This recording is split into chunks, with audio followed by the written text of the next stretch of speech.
If you would like an update on my broken leg disaster this week, I will share that at the end of today's video. So today's topic, where is the best place to start on that ballroom comp floor? So one of our friends in the comments asks, where is the best position to start on the comp floor, particularly the large comp floors?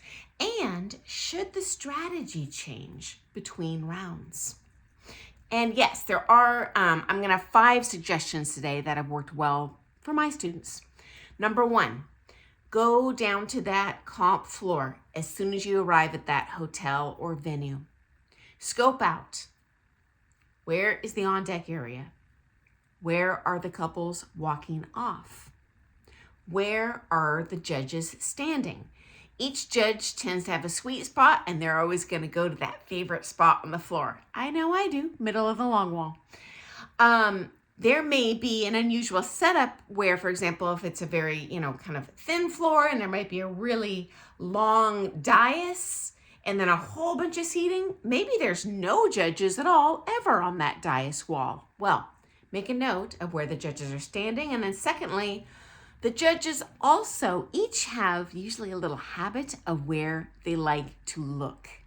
So I've seen judges that really favor like the start of a short wall. And I notice every single comp, every round, they pretty much just look at the couple that's coming around this corner and they're studying that couple's footwork. And that's how they're judging the comp. At that same comp, there's another judge who might reliably be scanning along the far side of the floor. They're looking at the big picture of the flight. Each judge has got their little kind of habits. And so I'm scoping out, the habits of this particular group of judges at this comp. And kind of when you get to be a little more experienced, and your coach probably already knows kind of what that particular judging panel is going to be looking for and where they're going to be looking. So use that to your advantage, okay? If you find that they are reliably, say, looking at your footwork on that corner, you know what? Position yourself at the beginning of your routine so your best corner ends up right in front of that judge where you know darn well they're going to be looking at your feet. And strategize your starting position accordingly. Okay, second suggestion. Until you've been competing, I would say a few years in the open, it's probably going to freak you out to have to dodge a whole bunch of couples and veer from your choreography. I'm not throwing shade. Heaven knows I was this way the entire way through syllabus. It just was very flustering to me, probably even more than my partner, when people would get in our way. And I use that term loosely. Everyone's just trying to do their choreography. So if that is you, my suggestion is to position yourself on the least crowded part of the floor.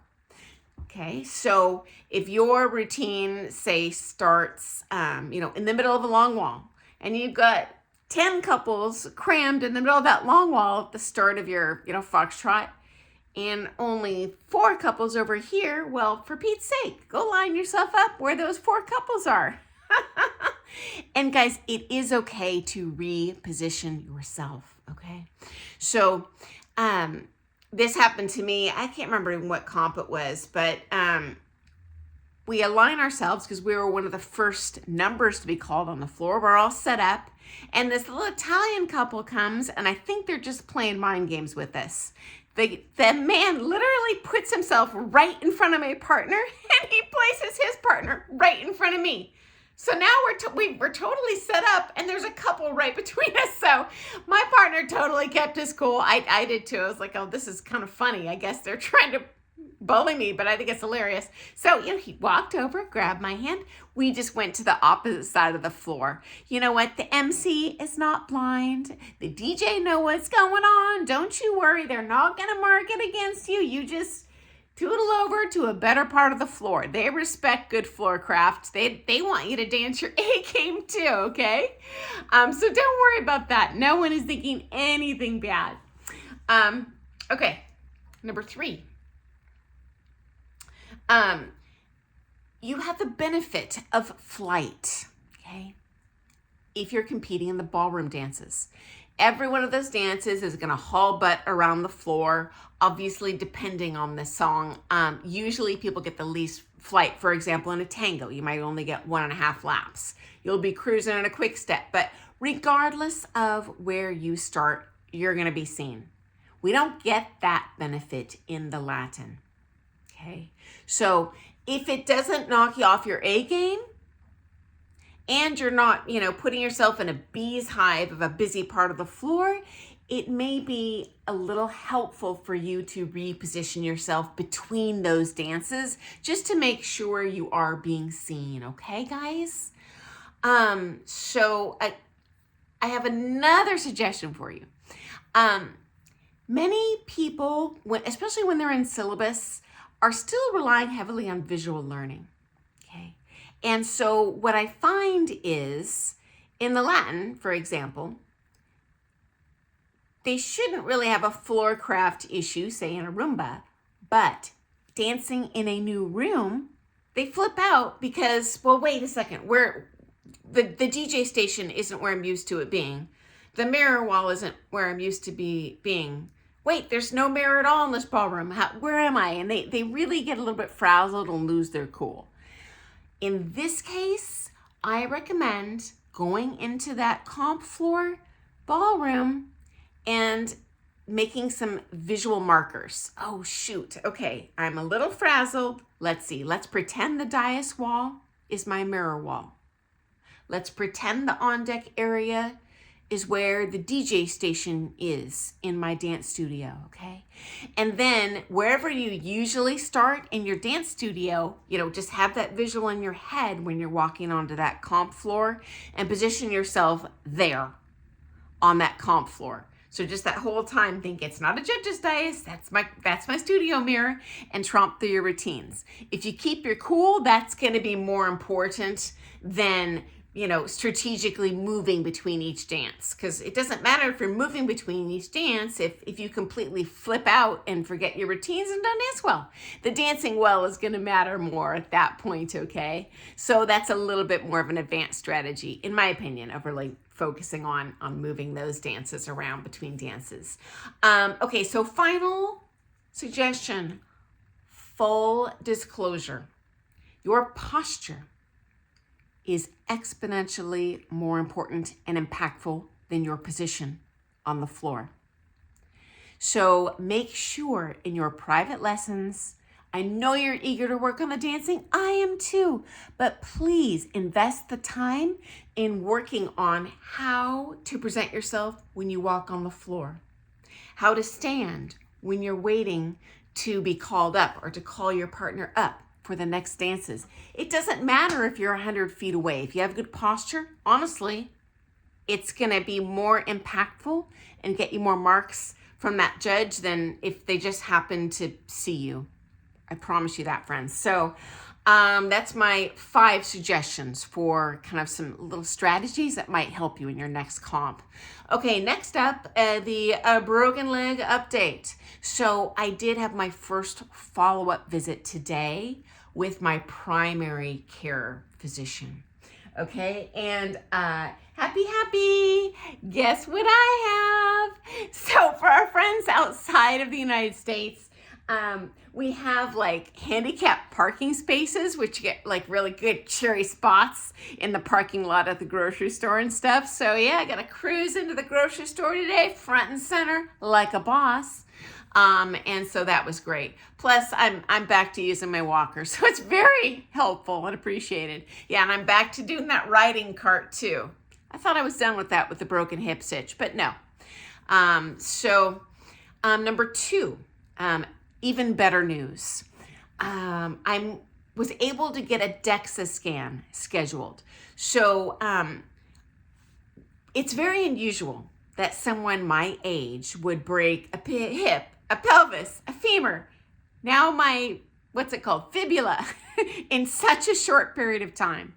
And after my last fall and, stint with the broken pelvis, I asked my primary care physician if I could get a bone density scan. Because if you have osteoporosis, although it's not common at my age, that this is a serious sign of having this problem. I want to know now so I can treat it, right? Well, she blew me off. She's like, it's uncommon for people your age. We don't just order those things willy-nilly. And I'm like, well, you think that's kind of uncommon? That would happen at my age? She's like, it's not a problem. Okay, the irony here, guys, being that 5 or 6 years ago, she warned me that I was very slender and at high risk for getting osteoporosis. And she said, you need to gain some weight and you need to take these different supplements, calcium and whatnot. So after that visit, I gained 10 pounds. I kept it on the whole time. I've been taking calcium, vitamin D, iron every day in response. So the same lady who told me I'm high risk after I broke my pelvis is now telling me I'm low risk. I'm not buying it.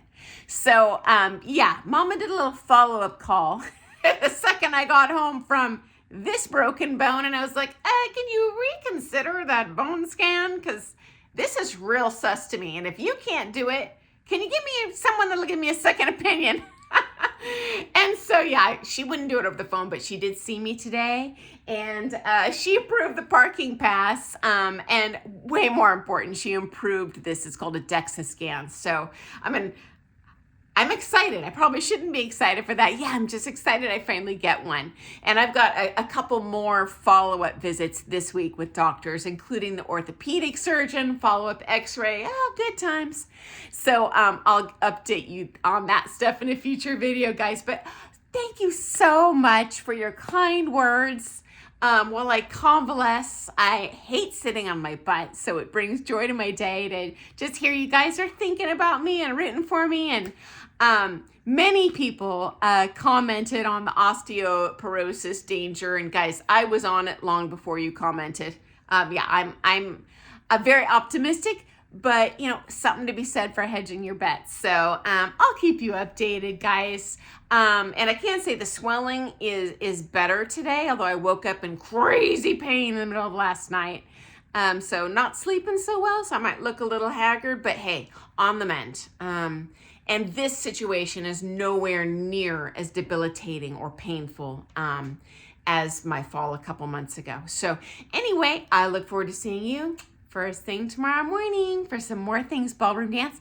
Thank you so much for your awesome question. I love when you guys ask questions because I just want to share stuff here that you're interested in hearing about. And I do have over 40 years experience in this industry, competed amateur, newcomer, all the way through championship professional, long time ballroom dance teacher. So I have a lot of fun stories to tell you and hopefully little tricks that'll help you get the most out of your dancing dollars. So anyway, see you first thing tomorrow. Toodles. Bye, guys.